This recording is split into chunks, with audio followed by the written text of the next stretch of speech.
A 5-year-old girl, tiny bare feet hitting cold pavement, blood soaking through her pajamas, running through the darkness to a neighbor's house, screaming for help. She had just watched her family get murdered.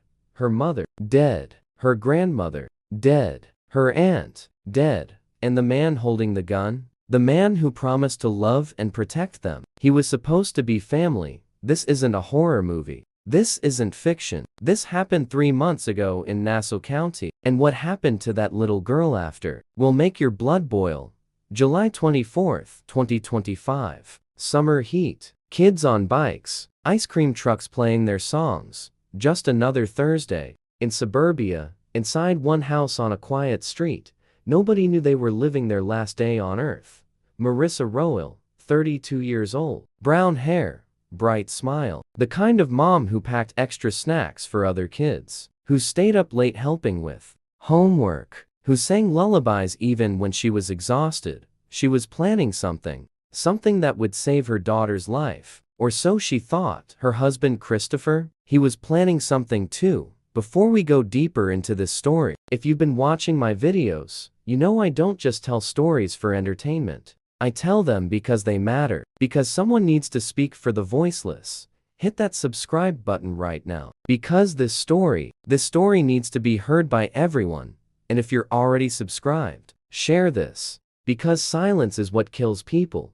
Marissa had been living in fear for months. Friends say Christopher drank every single day. Not just a beer after work. We're talking blackout drunk. Violent drunk. The kind of drunk where you hide the car, keys, and pray he passes out before he finds them. The verbal abuse started small. You're stupid. You can't do anything right. Nobody would want you. Then it got worse. He would scream at her in front of their daughter. Call her names that would make grown men flinch. Tell her she was worthless. That she was nothing without him. But Marissa? She was done. She had been secretly saving money. $20 here, $50 there. Hidden in places Christopher would never look. She was planning to take her little girl and disappear. Start over somewhere safe. Here's what nobody talks about. The most dangerous time in an abusive relationship isn't when you're staying. It's when you're leaving. Statistics show that 75% of domestic violence murders happen when the victim is trying to escape. Marissa didn't know the statistic. She should have. July 24th started normal. The little girl woke up early, like kids do in summer. Cartoons on TV. Cereal in a bowl. Mom making coffee. Probably thinking about her escape plan. Christopher was already drinking. And he was already drunk. By afternoon, something had shifted. Maybe he found the hidden money. Maybe someone told him about Marissa's plan. Maybe he just finally snapped. The little girl was in the back of the house, playing with her dolls, making up stories where everyone lives happily ever after. He heard voices getting louder. Her daddy was yelling again. Mommy was crying. Then silence. She walked down the hallway on little bare feet. And that's when she heard the first gunshot. Bang. A sound that would echo in her mind forever. The little girl ran toward the sound. 5 years old. She didn't understand what gunshots meant. She just knew something was wrong. That's when she saw. Her mom, Marissa, was on the floor between the living room and dining room. Blood everywhere. So much blood. Sandra, her grandmother, heard the gunshot too. This 58-year-old woman who had raised Marissa to be strong, to be kind, to be loving. She ran toward danger to protect her granddaughter. She grabbed the little girl, pulled her into the bathroom, held her tight. Shh, baby. It's okay. Grandma's here. But it wasn't okay. Christopher appeared in the doorway, gun in his hand, rage in his eyes. Sandra looked at him. This woman who had welcomed him into their family, who had called him son, who had trusted him with her daughter's life. She said one word, please. Bang. The little girl felt warm liquid splash across her face. Her grandmother's blood. Sandra collapsed. Gone. Alisha was 29. Marissa's younger sister. The fun aunt who played video games and painted nails and promised to always be there. She heard the gunshots from the bedroom. Think about this moment. You hear gunshots in your family's house. What do? Run? Hide? Call 911? Alisha ran toward the danger, because that's what family does. She was trying to reach her phone, trying to call for help, trying to save whoever was left to save. She never made it. Bang. 3 women, 3 generations, 3 people who loved that little girl more than their own lives, all dead within minutes. And through it all, a 5-year-old girl watched, hidden behind her grandmother's body, too scared to move, too scared to breathe. She waited until she heard Christopher leave. Then she ran, bare feet on broken glass, blood-soaked pajamas, running for her life. When police arrived, they found a scene from hell.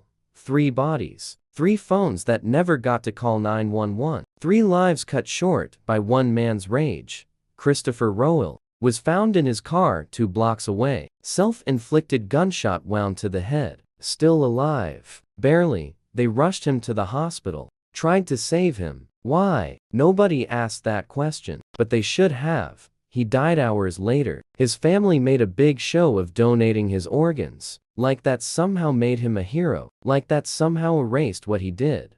Here's what makes me sick. The news reports called it a tragic incident. They called him troubled. They talked about his struggles with alcohol.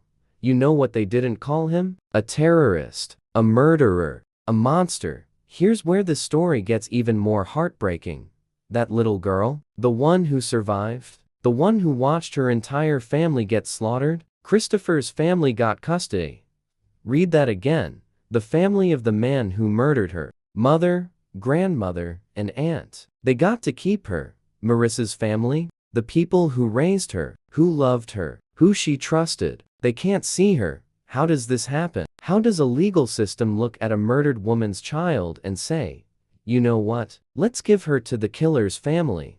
Where's the justice in that? Where's the protection? Where's the common sense? This little girl lost everything in one night, and then the system took away the rest. Police say there were no prior domestic violence reports, no 911 calls, no paper trail, and people act like this came out of nowhere.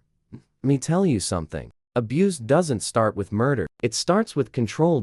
It starts with, I don't like your friends. It escalates to, you can't see your family. It becomes, you're worthless without me.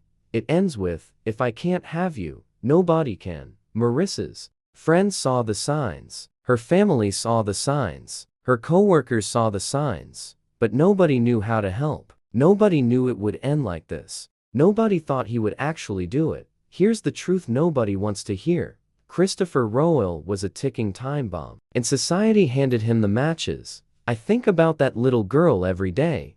Is she okay? Is she safe? Does she remember her mother's lullabies? Does she know how much her family loved her? Or is she being told that her daddy was sick? That what happened was complicated? That she shouldn't talk about that night? 3 women died protecting 1 child. And our system failed that child. Anyway, how many more Marissas have to die? How many more little girls have to run barefoot through the night, covered in their family's blood? How many more times will we call it tragic instead of calling it what it is? Murder. Tell me in the comments, what needs to change? What would you do to fix this broken system? And if this story moved you, if it made you angry, if it made you want to do something, subscribe. Share this video. Make sure everyone sees it. Because silence is what got Marissa, Sandra, and Alisha killed. And silence is what's failing that little girl right now.